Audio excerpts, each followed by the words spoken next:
Hello everyone, welcome back to my channel. तो आज की क्लास गेट एक्सेल के बारे में है, यानी लाइफ साइंसेस का जो गेट है 2023 में उसकी कुछ टिप्स मैं आपके साथ शेयर करने वाली हूँ। इसके अलावा मैं आपको किस टाइप के क्वेश्चंस आते हैं, क्या पैटर्न है इस एग्ज़ाम का, वो सारी चीज़ें आज की क्लास में डिस्कस करूँगी। और लास्ट जो भी अभी तक कट ऑफ्स गई थी वो भी आपके साथ शेयर करूँगी, आपको शो करूँगी कि आपको किस तरीके से प्रिपेयर करना है ताकि आपके उतने मार्क्स आ जाएं। तो चलो स्टार्ट करते हैं।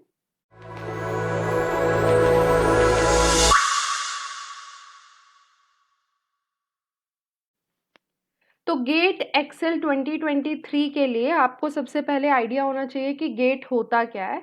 तो गेट होता है graduate aptitude test in engineering. ये जो एग्ज़ाम होता है आईआईटीज़ कंडक्ट कराती हैं। तो यहाँ पे आपको लिखा भी है कि ये Indian institute of technology Mumbai, Delhi या जो भी जगह है वो सारे साथ में मिलके कंडक्ट कराते हैं। और ये basically department of higher education, जो ministry of education government of India के अंडर आता है, उनके साथ उनके बिहाफ पे ये कंडक्ट कराते हैं इस एग्ज़ाम को। ये एग्ज़ाम बोला जाता है कि मास्टर्स में एडमिशन के लिए है। तो अगर आपको मास्टर्स करनी है फ्रॉम आईआईटीज़ तो उसके लिए आप ये एग्ज़ाम देते हो, या फिर बहुत सारे ऑर्गेनाइजेशंस जैसे कि मान लो कि आईआईटीज़ की ही हम बात करते हैं, उनमें अगर आपको पीएचडी करनी है तो उसके लिए भी आपको गेट का एग्ज़ाम देना पड़ेगा। गेट की एक रिस्पेक्टिव कट ऑफ निकालते हैं ये अलग अलग आईआईटीज़ और उसके अकॉर्डिंग एडमिशन्स होते हैं। अब ये जो भी गेट लाइफ साइंसेस का एग्ज़ाम है, इसका पैटर्न क्या है, तो आप जान लो कि इसके 3 सेगमेंट्स होते हैं। 3 सेगमेंट्स कौन-कौन से? सबसे पहला होता है जनरल एप्टीट्यूड, जिसमें इंग्लिश, वर्बल रीज़निंग, इसके अलावा मैथमेटिकल रीज़निंग वगैरह के क्वेश्चंस होते हैं। अभी दिखाऊँगी किस टाइप के होते हैं। सेकंड सेगमेंट जो होता है वो केमिस्ट्री होता है। केमिस्ट्री कंपल्सरी है, मतलब अगर आप लाइफ साइंस के स्टूडेंट भी हो तो भी आपको केमिस्ट्री का सेकंड सेगमेंट देना ही पड़ेगा। ये जो सेगमेंट होता है इसके अंदर केमिस्ट्री के क्वेश्चंस आते हैं, दिखाऊंगी किस टाइप के होते हैं। और थर्ड सेगमेंट जो होगा वो लाइफ साइंस का होगा। बट क्या होता है कि ये जो थर्ड सेगमेंट होता है इसमें आपको इनमें से कुछ भी 2 चूज़ करने होते हैं। बेसिकली ऐसा होता है कि आप इनमें से कोई भी 2 चूज़ कर सकते हो। जैसे कि आपको बोला गया है केमिस्ट्री, एक्चुअली ये केमिस्ट्री वही वाला है जो पार्ट पी में, यहाँ पे मैंने सेगमेंट पी में आपके साथ शेयर किया था। तो ये तो होगा ही होगा, इसके अलावा इन सब्जेक्ट्स में से आप कोई सा चूज़ कर सकते हो। जैसे बहुत सारे बॉटनी चूज़ करते हैं, माइक्रोबायोलॉजी चूज़ करते हैं, उस तरीके से। अब आती है बारी कि कितने घंटे का ये एग्ज़ाम होता है। तो 3 घंटे का, यानी 180 मिनट का ये एग्ज़ाम होता है। और एग्ज़ाम मोड क्या है? ऑनलाइन है, कंप्यूटर बेस्ड टेस्ट होता है ये, यानी ये सीबीटी इसे हम कंसीडर करते हैं। इसके अंदर टोटल 65 क्वेश्चंस होते हैं जो कि पूछे जाते हैं, और 100 नंबर का ये टोटल एग्ज़ाम होता है।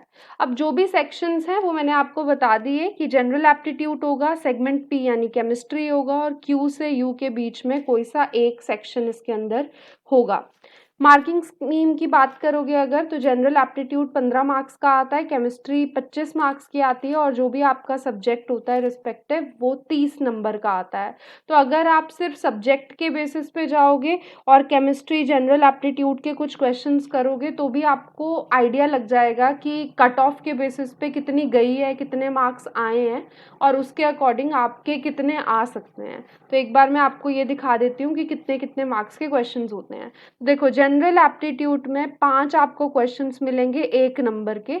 तो 1 मार्क के 5 क्वेश्चंस, एंड देन 2 मार्क्स के 5 क्वेश्चंस। तो टोटल कितना हो गया? 10 नंबर यहाँ से हो गए, 5 नंबर यहाँ से हो गए, यानी 15 नंबर का टोटल जनरल एप्टीट्यूड आता है। सेकंड जो केमिस्ट्री है, कंपल्सरी वाला सब्जेक्ट, उसमें 9 क्वेश्चन आते हैं 1 नंबर के, और 8 क्वेश्चन आते हैं 2 नंबर के। तो 9 1 मार्क के, एंड 2 जो होते हैं वो 8 नंबर के, यानी 16। तो टोटल जो होता है आपका 25 नंबर का सेक्शन 2 होता है, यानी केमिस्ट्री होता है। और लास्ट जो है वो आपको मैंने बताया था, कुछ ब्रांचेस लाइफ साइंसेस की, इनसे आता है, जो भी आपने चूज़ किया होगा उसके अकॉर्डिंग। और इसके 19 क्वेश्चंस जो होते हैं वो प्रेजेंट होते हैं, और 30 मार्क्स का ये क्वेश्चन होता है।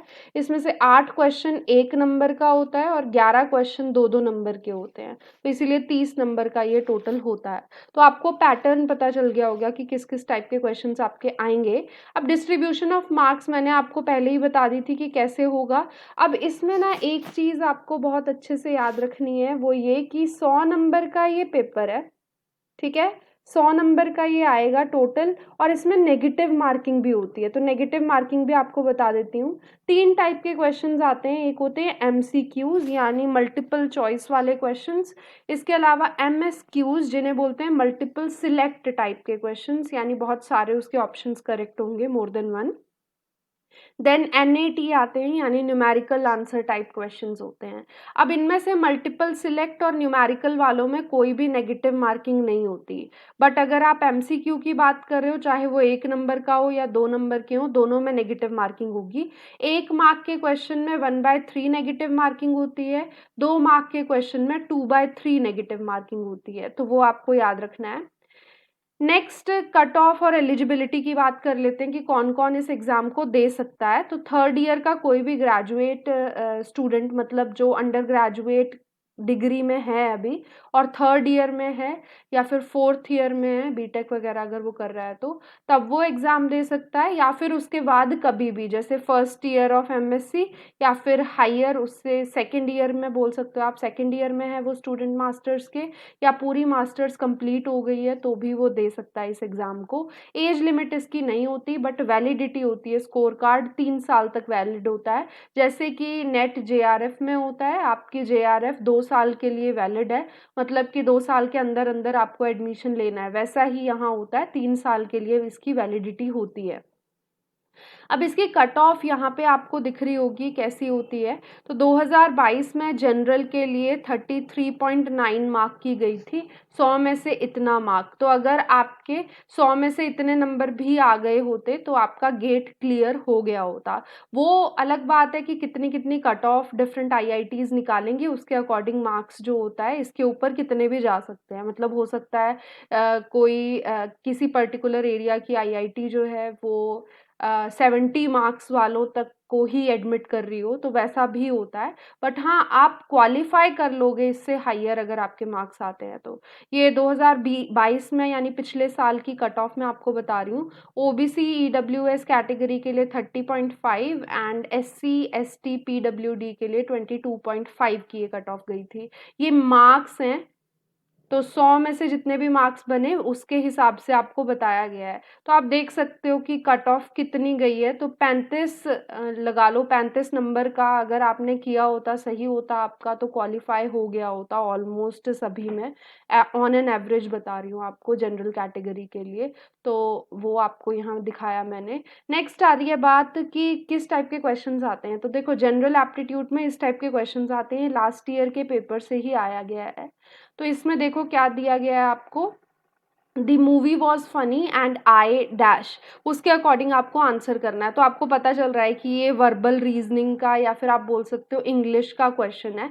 इस टाइप के क्वेश्चंस आते हैं। अभी मैं सिर्फ आपको टाइप और किस तरीके के क्वेश्चंस आते हैं वो बता रही हूँ, आंसर्स इनके नहीं बता रही हूँ। अगर आप चाहते हो कि इनके क्वेश्चंस भी मैं डिस्कस करूँ तो मुझे ज़रूर कमेंट सेक्शन में बता देना, फिर मैं क्वेश्चंस से भी डील कर लूँगी। इसके बाद एक ये क्वेश्चन है। तो इस टाइप के भी क्वेश्चंस आते हैं जनरल एप्टीट्यूड में, जिसमें आपको बोला एक सर्वे है 450 स्टूडेंट्स का करवाया गया और उनके जो भी सब्जेक्ट्स थे इंटरेस्ट के वो सब देखे गए, और ये पता चला कि इतने इतने स्टूडेंट्स इस तरीके की जो भी उनका इंटरेस्ट का सब्जेक्ट है वो उसमें इंटरेस्ट शो करते हैं, और उसके अकॉर्डिंग आपको पूछा है ह्यूमैनिटीज़ में कितने स्टूडेंट्स हैं। तो इस टाइप के मैथमेटिकल रीजनिंग के भी क्वेश्चंस आ सकते हैं। या फिर इस टाइप का, ये आपने सुना होगा, एक स्टेटमेंट में बोला है some soaps are clean, second में बोला है all clean objects are wet. तो उसके अकॉर्डिंग कंक्लूजन कौन सा सही है लॉजिकली, उसके अकॉर्डिंग आपको मार्क करना है कि कौन सा करेक्ट होगा। अब एमसीक्यू में ये चीज़ ज़रूर याद रखना, क्योंकि एमसीक्यू में मैंने आपको बताया कि 1/3 नेगेटिव मार्किंग होती है, तो आपको बहुत ध्यान से करना पड़ता है। बट न्यूमेरिकल बेस्ड या मल्टीपल सिलेक्ट में आप कोई भी आंसर कर सकते हो, उसमें नेगेटिव मार्किंग नहीं होती। तो सिर्फ एमसीक्यू में आपको नेगेटिव मार्किंग का ध्यान रखना होता है। वैसे ही केमिस्ट्री के इस टाइप के क्वेश्चंस आते हैं कि which among the following has least second ionization energy, और उसके अकॉर्डिंग आपको ऑप्शंस दिए हैं एल्यूमिनियम, सिलिकॉन, फास्फोरस, सल्फर वगैरह। तो केमिस्ट्री के भी ईज़ी होते हैं, डायरेक्ट क्वेश्चंस ही होते हैं जनरली। किन में सबसे स्मॉलेस्ट बॉन्ड एंगल है वो आपको मेंशन किया है, उसके अकॉर्डिंग आपको आंसर करना है। अगर आप बायोकेमिस्ट्री की बात करोगे तो इस टाइप के क्वेश्चंस भी आ सकते हैं, बेसिस कौन-कौन से डीएनए के अंदर प्रेज़ेंट होते हैं, तो बहुत सिंपल क्वेश्चंस हैं, बहुत हाई-फाई क्वेश्चंस नहीं होते हैं। न्यूमेरिकल वाले में थोड़ा बहुत होता है जिसमें आपको फॉर्मूले याद रखने पड़ते हैं, बट हो जाते हैं वो भी। वैसे ये वाला देखो, किसी ने अगर नेट की प्रिपरेशन करी हो तो भी वो इन क्वेश्चंस को इजीली आंसर कर पाएगा। जैसे पूछा है कि कौन से ए ग्रैन्युलर हैं, तो उसके अकॉर्डिंग आपको आंसर करना है। ये होते हैं न्यूमेरिकल बेस्ड क्वेश्चंस जिसमें आपको बोला गया है number of ATP molecules required for complete assimilation of one molecule of CO2 in Calvin cycle. तो इसमें कोई न्यूमेरिकल वैल्यू आपको डालनी है, तो इस टाइप के क्वेश्चंस में नेगेटिव मार्किंग नहीं है, सिर्फ MCQ में होगी। सिमिलरली ये है जिसमें आपको बोला गया है कि एक सिंगल स्ट्रैंडेड RNA का डाइल्यूटेड सैंपल लिया आपने जो कि 40 टाइम्स डाइल्यूटेड था, और उसकी 260 पे वेवलेंथ पे एब्जॉर्बेंस निकाली 0.01 आई, और कॉन्सेंट्रेशन उसकी बिफोर डाइल्यूशन कितनी होगी वो आपको बताना है, नियरेस्ट इंटीजर तक उसकी वैल्यू लिखनी है। तो साइड में जो ये लिखा होता है ये इंपॉर्टेंट होता है, तो इसका ज़रूर ध्यान रखना। तो ये आप देख पा रहे हो, इसमें कुछ फॉर्मूले लगेंगे और उनके अकॉर्डिंग आप आंसर करोगे। तो फॉर्मूले इसके लिए याद रखना बहुत ज़्यादा ज़रूरी है। नेक्स्ट फिर इस टाइप का भी क्वेश्चन आता है, जैसे ये है, इसमें आपको एंडोजिनस सिंथेसिस ऑफ इंसुलिन के लिए बोला है कि इनमें से कौन सी स्टेटमेंट करेक्ट है, और उसके अकॉर्डिंग आपको मार्क करना है कि ये स्टेटमेंट्स के कॉम्बिनेशन जो हैं वो करेक्ट हैं। तो ये मल्टीपल सिलेक्ट टाइप हो गया क्योंकि इसमें मल्टीपल आपको सिलेक्ट करनी है इन 4 में से, तो इस टाइप के क्वेश्चंस आते हैं। सिमिलरली ये क्वेश्चन आ सकता है बॉटनी में, जैसे एनोमलस सेकेंडरी ग्रोथ इनमें से किस में देखने को मिलती है, तो ड्रेसिना में देखने को मिलती है, उसके अकॉर्डिंग आप आंसर करोगे। तो मैंने आपको कुछ क्वेश्चन टाइप्स बताए, अब मैं आपको टॉप टिप्स दे देती हूँ कि किस तरीके से आप गेट को इजीली क्लियर कर सकते हो। बहुत इजीली क्लियर हो जाता है, ज़्यादा दिक्कत नहीं आती, मेरा खुद का क्लियर हुआ था 2017 में, तो इजीली आप क्लियर कर सकते हो। तो सबसे पहली टिप जो होती है वो ये है कि आपको शॉर्ट नोट्स बनाने हैं। अभी आपके पास ज़्यादा टाइम नहीं है, तो शॉर्ट नोट्स अगर नहीं बनाए हैं तो बना लो, बट किस चीज़ के, फॉर्मूले के। तो जो भी प्रीवियस ईयर क्वेश्चन पेपर्स हैं उन्हें आप सॉल्व करोगे तो आपको फॉर्मूले पता चलेंगे, और जो भी कॉन्सेप्ट्स हैं जिनसे ज़्यादा क्वेश्चंस आए हैं उनके शॉर्ट नोट्स अभी भी आप बना सकते हो।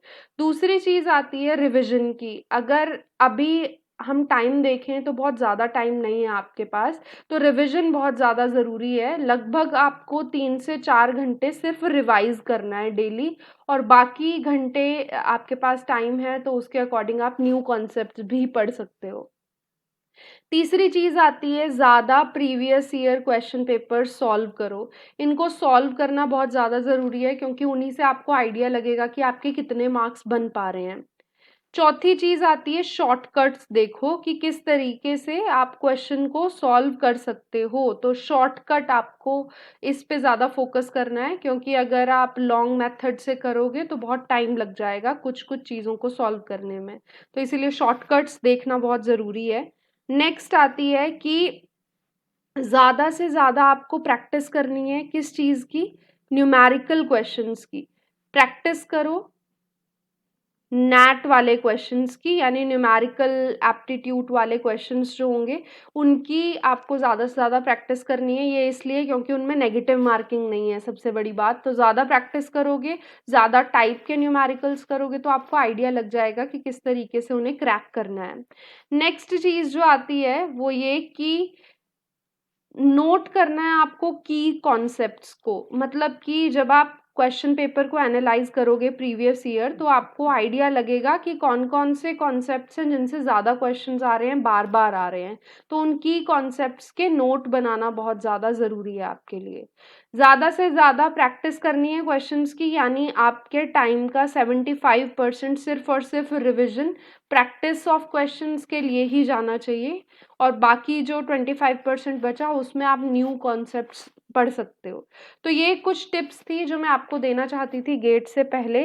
आई होप कि आपको आज की वीडियो पसंद आई हो, और अगर कोई भी डाउट अगर आपका है तो प्लीज़ कमेंट सेक्शन में ज़रूर बताना, और अगर आप चाहते हो कि मैं शॉर्ट में क्वेश्चंस को किस तरीके से सॉल्व करना ये सब बताऊँ आपको, तो वो भी मुझे बता देना ताकि उनके ऊपर भी वीडियोज़ में जल्दी से जल्दी लाना शुरू कर दूँ। ठीक है, फिर मिलते हैं नेक्स्ट क्लास में। Bye bye, thank you.